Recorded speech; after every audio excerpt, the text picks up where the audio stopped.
LV Hazrat Kumar గారు ఎన్నో వేల మందికి కంటి చూపు ప్రసాదించి రోగులకు అత్యాధునిక వైద్యాన్ని అందిస్తున్నారు. నిరుపేదలకు ప్రతిరోజు ఉదయం వైద్య సేవలు ఉచితంగా అందించబడును. వెంటనే సంప్రదించండి. విజేత కంటి వైద్యశాల, కెనరా బ్యాంక్ పక్కన, బాబు ఐస్ క్రీమ్ ఎదురువీధి, బృందావనం, నెల్లూరు. మాటలు ఏంటంటే 12 లక్షల కోట్లు, 13 లక్షల కోట్లు, 14 లక్షల కోట్లు అని చెప్పి రాష్ట్ర అప్పుని వేలం పాట పాడినట్టుగా పాడి జగన్మోహన్ రెడ్డి గారి సర్కారు మీద చెడు అభిప్రాయం వచ్చే విధంగా జనాల్లో ఒక తప్పుడు ప్రచారాన్ని తీసుకెళ్లి ఎన్నికల్లో లబ్ధి పొందారు. లబ్ధి పొందిన తర్వాత వీళ్ళు కేవలం ఈ 24 నెలల్లో చేసినటువంటి అప్పు ఎంత అంటే 3,50,000 కోట్ల రూపాయలకు పైగా కేవలం 24 నెలల్లో అప్పు దాటిపోయింది.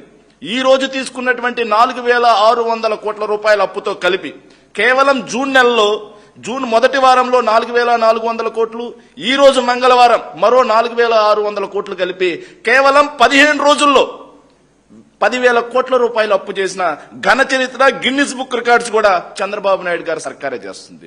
నాడు జగన్మోహన్ రెడ్డి గారి సర్కార్ 2 సంవత్సరాలు కోవిడ్ ఉన్నా సరే, రాష్ట్రానికి రావాల్సినటువంటి ఆదాయాలు ఆగిపోయినా సరే, అదేవిధంగా కరోనా మీద అదనంగా ఖర్చు చేయాల్సినటువంటి పరిస్థితి వచ్చినా సరే, గ్రామాన సచివాలయాలు, విలేజ్ క్లినిక్లు, రైతు భరోసా కేంద్రాలు, నాడు నేడు స్కూల్స్, నాడు నేడు ఆసుపత్రులు, 17 మెడికల్ కాలేజీలు, 10 ఫిషింగ్ హార్బర్లు, 4 పోర్టులు, 6 ఫిష్ ల్యాండింగ్ సెంటర్లు, ఉద్దానం కిడ్నీ సమస్యని తీర్చి, అదేవిధంగా 3 చోట్ల ఇండస్ట్రియల్ కారిడార్లు తేవడమే కాకుండా 2,26,000 మంది గవర్నమెంట్ ఉద్యోగాలు, శాశ్వత ఉద్యోగాలు ఇవ్వటమే కాకుండా 30 లక్షల మందికి ఎంఎస్ఎంఈల ద్వారా ఉపాధి కల్పించడమే కాకుండా 1,20,000 కోట్ల రూపాయలు వాస్తవ పెట్టుబడులు, 13 లక్షల కోట్ల రూపాయలు ఏదైతే పెట్టుబడులకి విశాఖ సమ్మిట్ వేదికగా ఎంఓయూలు చేసుకుని రాష్ట్రాన్ని ఒకవైపు సంక్షేమాన్ని దృష్ట్యా చూస్తే 4 లక్షల కోట్ల రూపాయలు సంక్షేమానికి నాడు జగన్మోహన్ రెడ్డి గారు డీబీటీ ద్వారా, నాన్ డీబీటీ ద్వారా ఖర్చు చేసి కూడా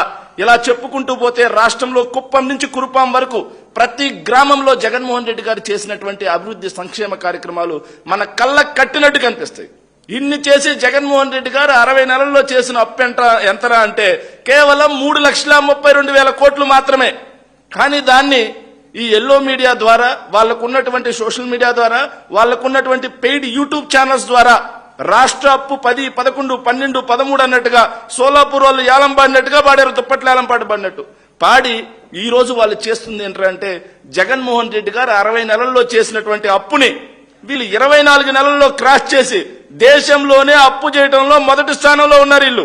ఈ రోజు నిజంగా రాష్ట్ర ఆర్థిక పరిస్థితి సుడాన్ కన్నా దారుణంగా తయారవుతుంది. రాష్ట్ర ఆర్థిక పరిస్థితి సోమాలియా కన్నా దారుణంగా తయారవుతుంది. రాష్ట్ర ఆర్థిక పరిస్థితి నిజంగా ఆఫ్రికాలోని అతి నిరుపేద దేశాల కంటే కూడా దారుణంగా ఈ రోజు రాష్ట్ర ఆర్థికం విధ్వంసం అయిపోయింది. రాష్ట్రం దివాలా తీసే పరిస్థితికి వచ్చింది. ఒకవైపు అప్పులు మాత్రం ఎప్పటి ముప్పటిగా చేసుకుంటూ పోతున్నారు, మరోవైపు సంక్షేమం ఎక్కడైనా కనిపిస్తుందా అంటే ఫీజు రియంబర్స్మెంట్ బకాయిలు. విద్యా సంవత్సరం అయిపోయింది, ఫీజు రియంబర్స్మెంట్ బకాయిలు చెల్లించక విద్యార్థులకి సర్టిఫికెట్లు చేతికి రాక పై చదువులకు వెళ్లలేని పరిస్థితి కొందరిదైతే, మరికొందరి పరిస్థితి మరీ దయనీయం. వాళ్ళు ఉద్యోగాలకు వెళ్లాలంటే ఇక్కడ సర్టిఫికెట్లు ఇవ్వనటువంటి పరిస్థితి. ఈ సర్టిఫికెట్లు ఇవ్వాలంటే ఫీజులు చెల్లించమని కాలేజీ యాజమాన్యాలు అడుగుతున్నాయి. ప్రభుత్వం మాత్రం నిమ్మకు నీరెత్తినట్టుగా ఈ రోజు ఫీజు రియంబర్స్మెంట్ బకాయిలు చెల్లించట్ల వెరసి తమ తల్లుల మెడల్లో పుస్తలు అమ్ముకోవాల్సినటువంటి పరిస్థితికి ఈ రోజు విద్యార్థులు వచ్చారు. మరోవైపు ఆరోగ్యశ్రీ బకాయిలు, నెట్వర్క్ ఆసుపత్రులకు ఆరోగ్యశ్రీ బకాయిలు మొత్తం ఆపేయడంతో ఈ రోజు పేదవాడికి ఏదన్నా జబ్బు చేస్తే కార్పొరేట్ వైద్యం అందే పరిస్థితి లేదు.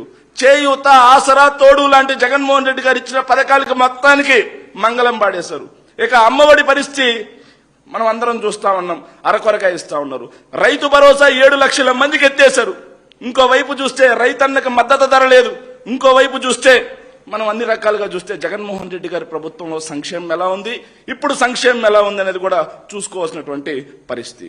మరి రాష్ట్రానికి రావాల్సినటువంటి ఆదాయాల పరిస్థితి ఏంట్రా అని చూస్తే జగన్మోహన్ రెడ్డి గారు అధికారంలో ఉన్నప్పుడు తలసరి ఆదాయం పెరిగింది, రాష్ట్రం యొక్క జీఎస్టీ వసూళ్లు పెరిగాయి, రాష్ట్ర జీఎస్డీపీ పెరిగింది, పారిశ్రామిక వృద్ధి పెరిగింది, వ్యవసాయ వృద్ధి పెరిగింది, సేవా రేటు వృద్ధి కూడా పెరిగింది.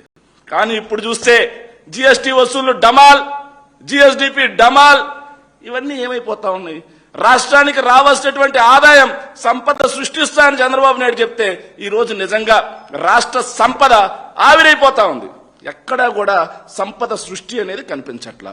క్వార్ట్జ్ చూసుకున్నా, మట్టి చూసుకున్నా, గ్రావెల్ చూసుకున్నా, శాండ్ చూసుకున్నా, ఇక సిలికా, మద్యం, భూములు ఇవన్నీ కూడా తెలుగుదేశం పార్టీ వాళ్ళు రాబందుల్లా దోచుకు తినేస్తా ఉన్నారు.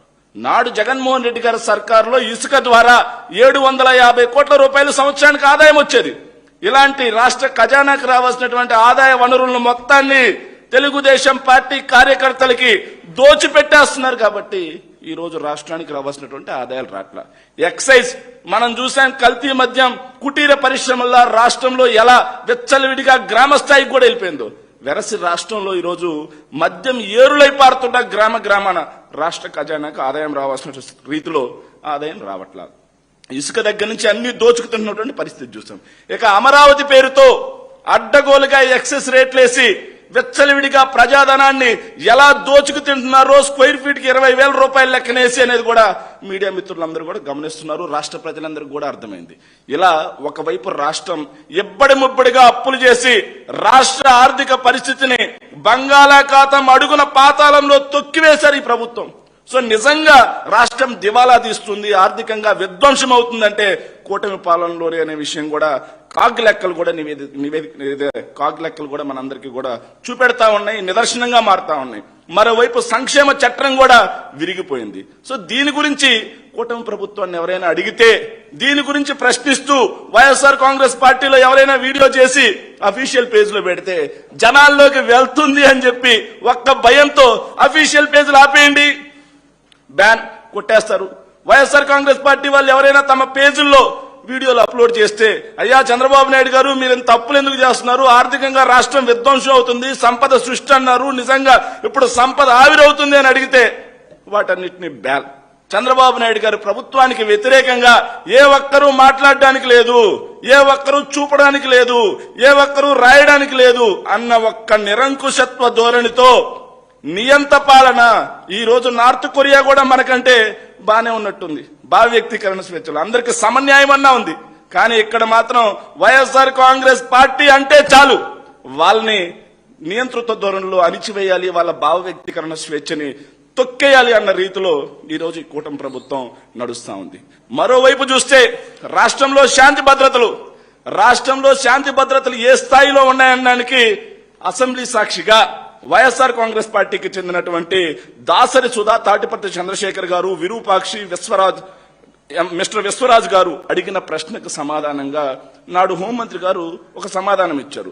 వాళ్ళ మొదటి 8 నెలల్లోనే 16,809 ఆడబిడ్డల మీద అఘాయిత్యాలు జరిగాయి అని. అంటే గంటకి 3 ఆడబిడ్డల మీద మహిళా హోంమంత్రి గారి ఏలుబడిలో గంటకు 3 ఆడబిడ్డల మీద అఘాయిత్యాలు జరుగుతున్నాయి అని చెప్పి హోంమంత్రి గారే అసెంబ్లీ సాక్షిగా మనకి రికార్డు చూపినటువంటి దారుణమైన పరిస్థితి చూసాం.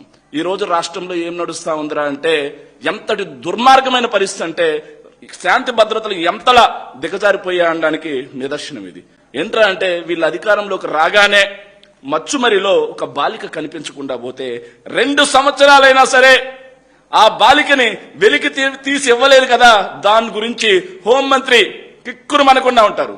మరోవైపు రాప్తాడు నియోజకవర్గం 7 గుర్రాలపల్లిలో 9వ తరగతి జరిగేటువంటి మైనర్ బాలిక మీద తెలుగుదేశం పార్టీ నాయకులు కీచకుల్లా గ్యాంగ్ రేపుకు పాల్పడి ఆ ఆడబిడ్డ మైనర్ బాలిక గర్భం దాలిస్తే దాని గురించి మహిళా హోంమంత్రి నోరెత్తరు.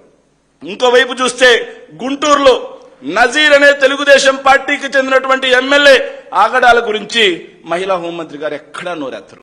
ఇంకోవైపు చూస్తే కూన రవికుమార్ విద్యాబుద్ధులు నేర్పించేటువంటి ఒక మహిళా లెక్చరర్ ని కీచకుల్లా చెరబెట్టాలని చూశారు అని చెప్పి ఆ మహిళా లెక్చరరే నేరుగా ఆత్మహత్యకు పాల్పడే పరిస్థితికి వచ్చినా సరే, ఆత్మహత్య యత్నం కూడా జరిగింది, ఆవిడ స్టేట్మెంట్ ఉన్నా సరే దాని మీద మహిళా హోంమంత్రి గారు ఎక్కడా మాట్లాడరు. జనసేన పార్టీకి చెందినటువంటి అరవ శ్రీధర్ ఆగడాల గురించి కథలుగా 2 తెలుగు రాష్ట్రాల్లో వైరల్ అయినటువంటి సంగతి కూడా చూసాం. ఆ మహిళ నేరుగా బయటకు వచ్చి అయ్యా నా పరిస్థితి అని చెప్పుకుంటే తిరిగి ఆ మహిళ మీదే జనసేన పార్టీకి చెందినటువంటి గూండాలు ఆవిడ మీద బహిరంగంగా సభ్య సమాజం చూస్తూ ఉండగా దాడి చేసినా సరే హోంమంత్రి గారు ఏమీ పట్టదు. అంతెందుకు గత 11 రోజులుగా మా డాక్టర్ కనిపించట్లేదు, మా పసిబిడ్డ కనిపించట్లేదు, మా పాపని వెతికి తీసుకురండి మహాప్రభు అని తునిలో ఇద్దరు తల్లిదండ్రులు వాళ్ళ పాప గురించి గగ్గోలు పడతా ఉంటే దాని గురించి హోంమంత్రి గారికి పట్టదు. ఇక సాయి కృష్ణాంశం విజయవాడలో కృష్ణలంక సిఐ నాగరాజు మా కొడుకుని కొట్టి చంపేసి దహనం చేసి పడేశాడు, మాకు శవం కూడా ఇవ్వట్లేదు, మా కొడుకుని తెచ్చివ్వండి అని చెప్పి ఒక తల్లి రోధిస్తుంది. మా కొడుకుని బ్రతికినైనా సరే లేకపోతే మృతదేహంగా అయినా తెచ్చిండయ్యా అని ఒక తల్లి రోధిస్తుంటే హోంమంత్రి గారికి పట్టట్లేదు. ఇంకోవైపు చూస్తే పక్కనే దెందులూరు ఎమ్మెల్యే వాళ్ళ పార్టీకి చెందినటువంటి సింపథైజర్ ఒక అడ్వకేట్ మీద వాళ్ళ ఇంటి మీద అర్ధరాత్రి ఒక రౌడీలా ఒక గూండాలా దూరి దౌర్జన్యం చేస్తా ఉన్నా సరే హోంమంత్రి గారికి పట్టదు. తెలుగుదేశం పార్టీ కూటమిలో ఏ ఒక్కరికి పట్టదు. కానీ అదే హోంమంత్రి గారి మీద మాజీ వైఎస్ఆర్సీపీ మంత్రివర్యులు ఎవరైతే ఉన్నారో ఆయన మేకప్ అనగానే తెలుగుదేశం పార్టీలో చిన్న చితక పెద్ద మోటా మొత్తం కట్టగట్టుకుని వచ్చి అదే రాష్ట్ర సమస్య అయినట్టుగా, రాష్ట్రం సంక్షోభంలోకి వెళ్ళిపోయినట్టుగా, రాష్ట్రంలో ఇంకేమీ లేనట్టుగా మొత్తం గగ్గోలు పడుతున్నారు. అంటే నేను నేరుగా అడుగుతా ఉన్న తెలుగుదేశం పార్టీ వాళ్ళని, రాష్ట్రంలో మహిళలు, చిన్నారులు, అదేవిధంగా బడుగు బలహీన వర్గాలకు చెందినటువంటి వ్యక్తుల ధన ప్రాణాల కంటే హోమ్ మినిస్టర్ గారి మేకప్పే ఎక్కువైపోయిందా? ఇదే నిజంగా ఆంధ్రప్రదేశ్ ప్రజలు చేసుకున్నటువంటి దౌర్భాగ్యం. నిజంగా ఎంతటి దుర్మార్గమైనటువంటి పరిస్థితులు ఉంటాయంటే తెలుగుదేశం పార్టీ వాళ్ళు ఏమైనా మాట్లాడచ్చు, ఎంత నీచానికైనా దిగజారి వాళ్ళు అపోజిషన్ పార్టీ వాళ్ళ గురించి మాట్లాడచ్చు. అంతెందుకు మేము అధికారంలో ఉన్నప్పుడు పవన్ కళ్యాణ్, ఇప్పటి డీసీఎం గా ఉన్నటువంటి పవన్ కళ్యాణ్ గారు అప్పటి మంత్రివర్యులైనటువంటి రోజా గారిని ఉద్దేశించి ఏం మాట్లాడారా? డైమండ్ రాణి అని ఆయన మాట్లాడొచ్చు. వైఎస్ఆర్ కాంగ్రెస్ పార్టీ లీడర్స్ అందరినీ కూడా పీకలు పిసికేస్తా, చెప్పులతో కొడతా, చాటలతో కొడతా, తోలు తీస్తా, తాట తీస్తా, ఇంకా మీడియా ముందు నాకు మాట్లాడడానికి కూడా ఇంకొంత భాష అనేది సంస్కారం ఉంది, ఆయనలాగా దిగజారిన వ్యక్తులం కాదు. ఇంకా 4 అడుగులు ముందుకేసి కూడా వైఎస్ఆర్ కాంగ్రెస్ పార్టీ వాళ్ళని తిట్టారు.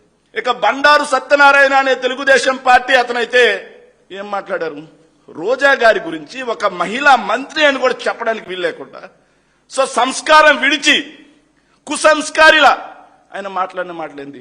సభ్య సమాజం సిగ్గుతో తలదించుకుంటుంది ఆ మాటలు వింటే.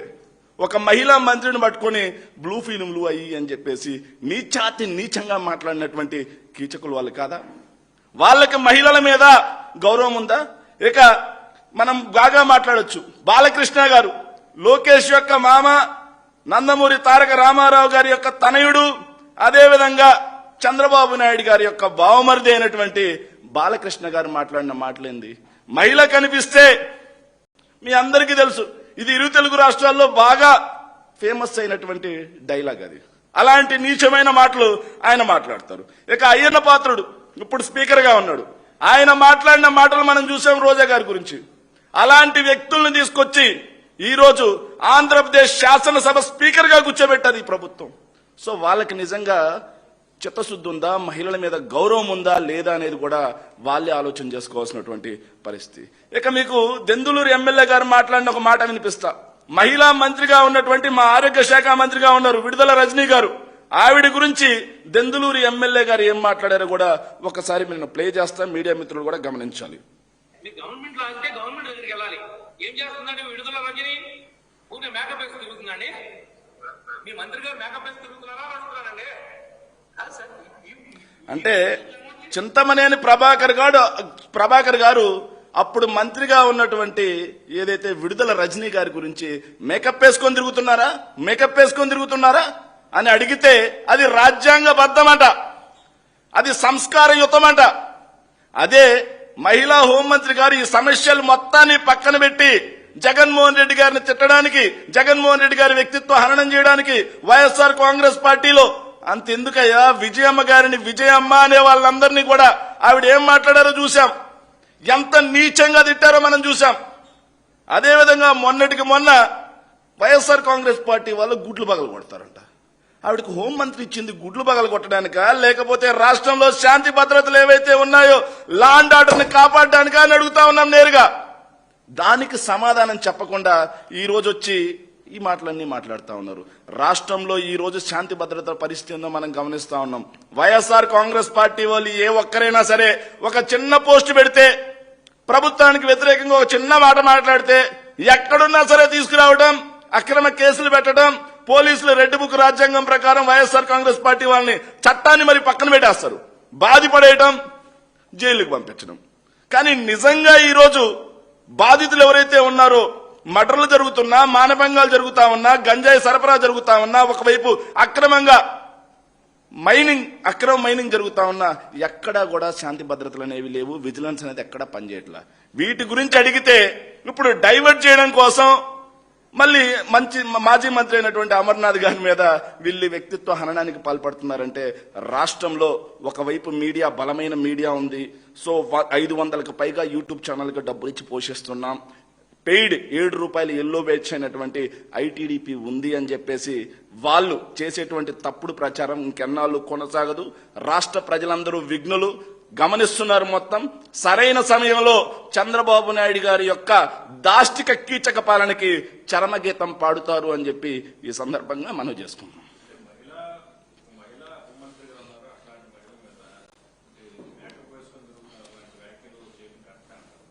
విడుదల రజనీ గారు మహిళ కాదండి?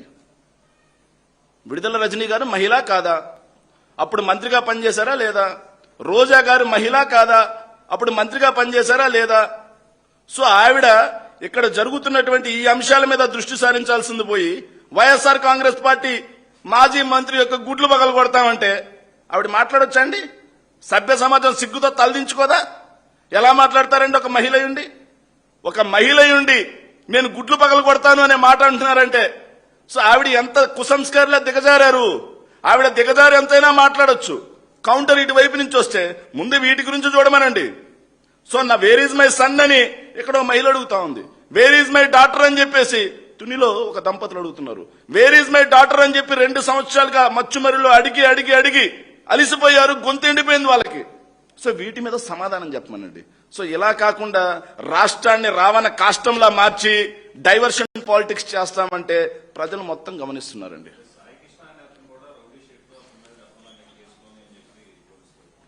సో రౌడీ షీటర్ అయితే ఈ పోలీసులకి కొట్టి చంపేసి దాన సంస్కారాలు చేసే హక్కు ఎవరైనా ఇచ్చారా?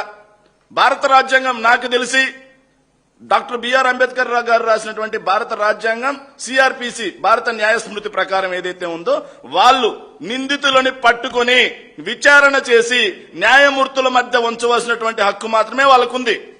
కానీ వాళ్ళు చట్టాన్ని చేతిలోకి తీసుకొని కొట్టి చంపేసి దాన సంస్కారాలు చేసి ఈ రోజు కూడా తల్లికి కొడుకు ఎక్కడున్నాడో తెలియని దాష్టికమైన పరిస్థితి. దుర్మార్గమైన అంశం ఏంటంటే, వాళ్ళ కూతురు ప్రెస్ మీట్ ఒకటి చూస్తున్నామండి. ఒకసారి వాళ్ళ మదర్ ఏం మాట్లాడుతున్నారంటే, నా కొడుకు ఎక్కడున్నాడా అని చెప్పేసి ఇన్ని రోజులుగా నేను ప్రతిరోజు గవర్నమెంట్ మార్చిరీలు ఎదుగుతున్నానండి అని చెప్పింది. సో మనం కూడా ఒక తల్లికి బిడ్డలమే కదా, మనం కూడా ఆలోచన చేయాలి కదా. రౌడీ షీటర్ అయితే కొట్టి చంపేస్తారా అనేది కూడా తెలియాలండి. Thank you all.